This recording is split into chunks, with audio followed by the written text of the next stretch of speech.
Hello and welcome to my items guide for YBA. I did do another one of these guides more for new players and such, and how long ago was that? Man, anyone who started with that guide is probably a Prestige 3 or has long quit the game by now. I am just incompetent when it comes to this kind of stuff, huh? Anyways, even if it's gonna take me 30 years to come out with part 3 to this kind of guide series, I am gonna make this one, and there will definitely be one after it. With that being said, today's guide is about the items. There are a lot of items you can pick up in YBA, and if you're new, more than likely, you're not gonna know what a huge chunk of those items do, and so that's what I'm here to help out with. I should preface this by saying there were some items that I did not cover, those including the evolution items. Any item you use to evolve stands I didn't talk about because that will more than likely be its own thing. Anyways, I'm talking on too long, so let's get this thing started.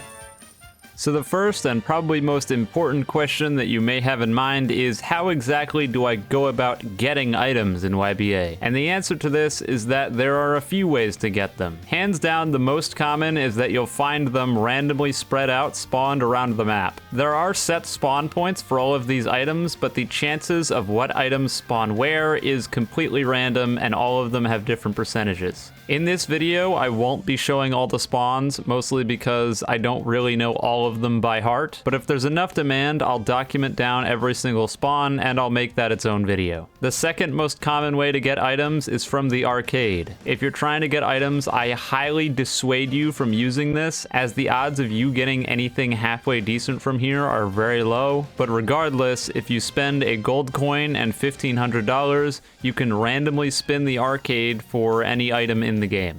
And finally, the last way you get items, which I couldn't be bothered to go get footage for as it doesn't really pertain to this video, is that if you win a steel ball run, whether you come first, second, or third in competitive, or just first in casual, you'll get a random part of the Saints Corpse. But I'll only be covering one of those parts in this video, so you don't really have to worry about that, especially if you're a new player. The first two items that we'll be talking about today are the stand arrows or mysterious arrows and the Roka fruits. These two items I basically already touched on in my first guide, so I don't feel like I have to go too in depth here, but I will just in case. Stand arrows you can use to get stands if you don't already have a stand. In order to get a stand, you have to put points into your worthiness. Worthiness is a stat in your skill tree. When it comes to arrows, your worthiness doesn't matter. Whether you have 1 worthiness or 5 worthiness, it doesn't make you any more likely to get a good stand or a bad stand. It's completely random. When you inevitably get a bad stand, you can use a Roka fruit to reset your stand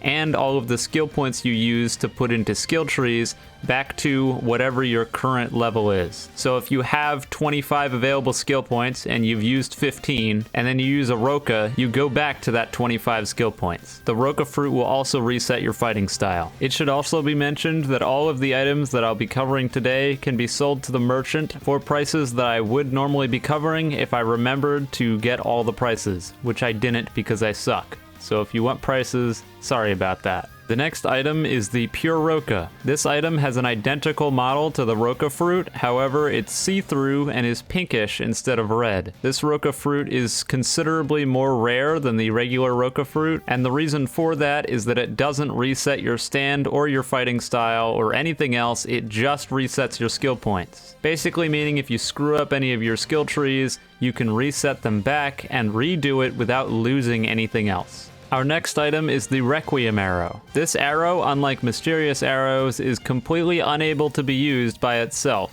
If you try to use it without a stand, it simply won't work. In order to use the Requiem Arrow, you need to have a stand that can be evolved by it. If you're curious as to which stands can be requiemed, a simple Google search of the YBA Trello or the YBA Wiki will be able to tell you which stands have Requiem versions and which stands do not. The interesting thing about the Requiem Arrow is that the way you obtain it is different from all the other items that I'll be talking about, or at least most of them. The Requiem Arrow cannot randomly spawn around the map, and is only able to be obtained by either completing the storyline, in which you can get one of them by talking to Giorno after killing the Diavolo, from the arcade if you get exceedingly lucky, or if you enter the Steel Ball Run game mode and talk to the Prestige Master Will NPC in there. He'll give you a quest to win Steel Ball Run, and if you do that successfully, then you can talk to Isabel the Arrowsmith, and she'll be able to sell you one if you give her an arrow and an amount of money that I can't for the life of me remember. I think it's 7,500, but don't quote me on that. One last note on the Requiem Arrow that I seem to have neglected to mention is that you need Worthiness 5 in order to use the Requiem Arrow. If you try to use the Requiem Arrow without Worthiness 5, you'll likely turn to stone and the Requiem Arrow will be wasted. It's not worth the risk, don't even try it. The next two items we'll be talking about are the only two utility items in YBA, and both of them are borderline useless. The first one is the Mysterious Bow, or the Bow and Arrow. This Bow and Arrow is a single-use item. That's right, if you use the Bow and Arrow, it disappears from your inventory. You can use it to fire a mysterious arrow at another player. If they don't have a stand, it will give them one, and if they do have a stand, then it doesn't do anything and it just knocks them down for a bit. The only way to obtain a bow and arrow is to talk to Jebediah in main game and he'll sell you one.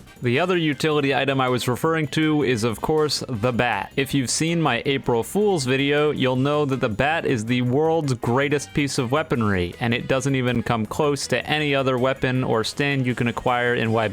Only kidding, this thing is an absolute piece of hot trash. The bat is basically completely useless, but if you really want one, you can go over here and talk to Brad and he'll sell you one. The bat increases your default M1 punches and M2 punch by a very small amount. Your M1 damage is increased by 1, and your M2 damage is increased by 3. Ho ho, big damage numbers. The reason the bat is completely useless is because once you get a stand, it gets invalidated. First of all, your stand punches are almost always more powerful than the bat punches are ever going to be, and if you have the bat equipped when you have the stand, the bat takes priority, meaning you just do less damage. And second of all, a lot of the stands in the game have fast stand speeds, meaning they attack faster than you normally do. This means that if you equip the bat, you do less damage and attack slower than if you just used your normal punches. So in other words, don't get the bat. The next item is probably where I should have started. It's the gold coin. This is hands down the most common item in YBA, and surprisingly, it actually holds a decent amount of purposes in the game. First of all, and unsurprisingly, you can sell it to the merchant for $120. But there are two other uses that the gold coin possesses. First of all, you need one along with $1,500 if you ever want to use the arcade. Even if you have the $1,500, if you don't have a gold coin, you can't play the arcade. And second off, if you follow the path that I'll be showing you right now, if you go in the middle sewer grate,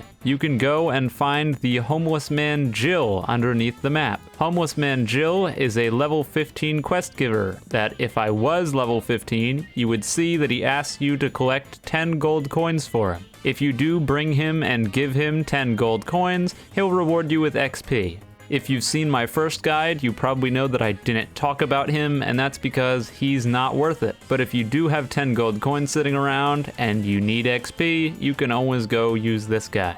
Next up is the diamond, which is the gold coin's less useful, more expensive cousin. The diamond only serves one outside use in the game outside of being sold for $500. That use is if you go over here and talk to Matthias, he'll tell you a bunch of nonsense Lewis scripting garbage, and then speak in English and tell you that he can reset your fighting style if you bring him 3 diamonds and $5,000. So if you ever need to reset your fighting style without resetting your stand, then you need to get 3 diamonds. Next up, we'll be moving on to the fighting style items. I won't be touching on the fighting styles themselves, as that will definitely be its own video, but the way that fighting styles work in YBA now is that in order to access a fighting style and acquire it, you need to find an item along with paying a fee to a vendor around the map. I'll be showing you what the items look like and where to find each vendor so that you can get the fighting styles. The first fighting style that we'll be looking at is Quinton's glove,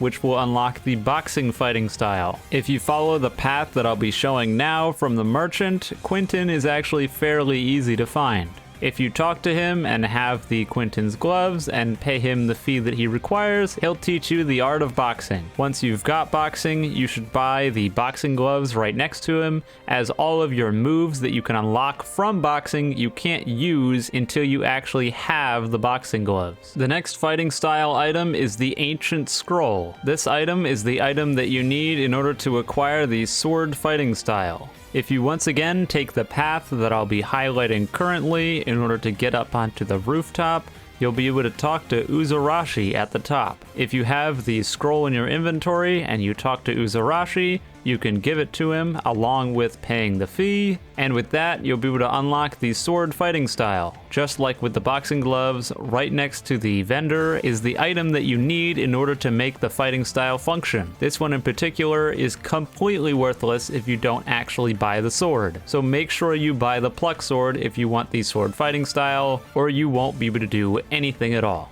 Our next item is Zeppelin's Headband. This item you need if you want to get the Hamon fighting style. And yes, I'm well aware that it's pronounced Hamon and not Haman, but I know that it frustrates some of you, so I'm going to continue saying it this way. This fighting style differs from the other fighting styles I was talking about, as it doesn't have an item that you need to acquire in order to use the fighting style. You simply purchase the fighting style, and you're able to use all of the moves, albeit you have to charge your Haman bar. But at this point, I'm just talking about things because I don't want to fast forward this little section where I run to the area, as if I do that, it might be confusing for people. So I have to keep talking about something, otherwise I'm gonna have to either speed it up or make it so that it's dead silence. And I don't want there to be dead silence.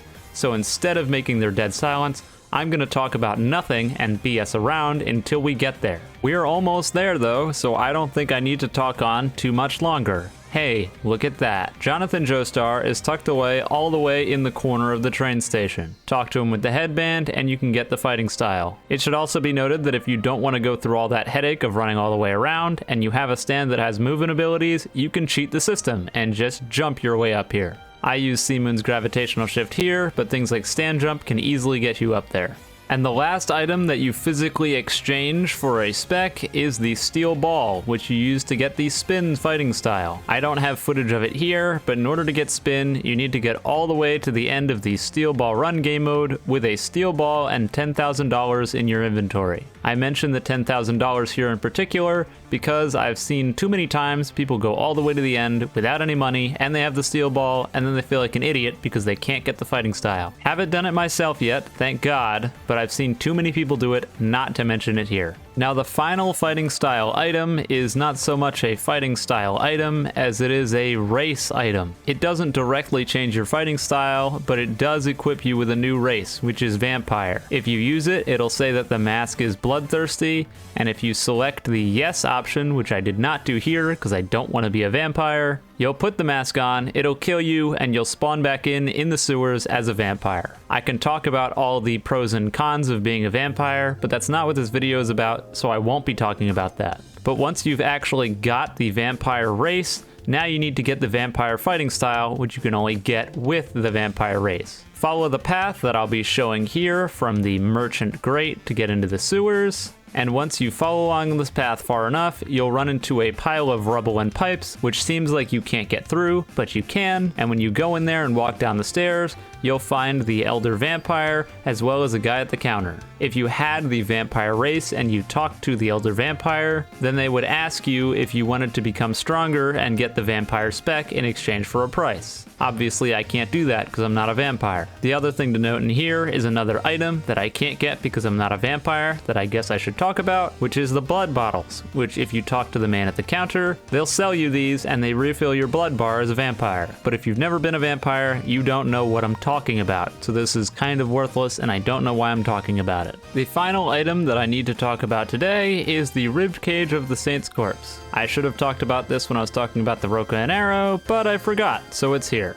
The ribcage is just like the arrows. If you use it, it randomly gives you a stand, but the stand you'll get is different from the pools of stands that you get from normal arrows. It should also be noted that a lot of the time, if you don't use 5 worthiness with the ribcage, you'll turn to stone and it'll get wasted. So I highly recommend you use 5 worthiness. And now that I've finished talking about that wraps up all of the items that I'll be covering in this video. Like I said at the beginning, obviously there's some items that I didn't cover because they're on evolutions of stands, and since these guides are mostly for newer players that are just getting into the game, I would wager they're probably not looking for information on the green baby or any of that if they're not even Prestige 2 or 3 yet. Maybe they are, but I don't think so, so I'm not going to include it. If you're upset with me over that, dislike the video, and I'm sorry. Also, enjoy this black screen, because I didn't record any other footage after I recorded the initial footage. Sorry about that.